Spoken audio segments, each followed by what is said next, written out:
আজি আলমাৰীটো খুলোতে পুৰণা কাপোৰ এযোৰ চকুত পৰিলে আৰু ইমান মানে পুৰণা হৈ আছিলে কাপোৰযোৰ আৰু দেখিবলৈ যে একদম নতুনৰ দৰে হৈ আছে। মই বোলো ভাবিলোঁ আপোনালোককো দেখুৱাওঁ পখিলা ডিজাইনটো যেতিয়া প্ৰথম ওলাইছিলে এইযোৰ কৰিছিলোঁ মই তেতিয়া।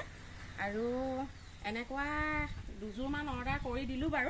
ভাবিলোঁ আকৌ যদি কাৰোবাৰ এনেকুৱা পচন্দ হয় অৰ্ডাৰ কৰি দিব, মানে অৰ্ডাৰ কৰিলে বনাই দিব পাৰিম। তাকে অকণমান ডিজাইনটো দেখুৱাই দিলোঁ আৰু কেনেকৈ কৰিছোঁ। চাদৰখনৰ পাৰিটো এনেকৈ চাৰিটাকৈ দিছিলোঁ আৰু আঁচলটো এনেকৈয়ে আছিল, চাদৰখনত। আৰু মেখেলাখন আছিল এনেকুৱা। কাপোৰযোৰ কিবা দেখিলেই পিন্ধিম লাগি থাকে।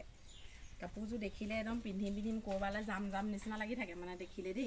আজি পটককৈ আলমাৰীটো খোলোতে চকুতে পৰিলে, ভাবিলোঁ কোনোবাই যদি এনেকুৱা ডিজাইনত অৰ্ডাৰ কৰিব বিচাৰে কৰিব পাৰিব, সেই বুলিয়ে দেখুৱালোঁ। আৰু ব্লাউজত হাতখন এনেকৈ দিছিলোঁ, চিম্পুলকৈ এনেকৈ কৰি দিছিলোঁ হাতখনতে। আৰু কাপোৰযোৰ কেনেকুৱা লাগিছে জনাব।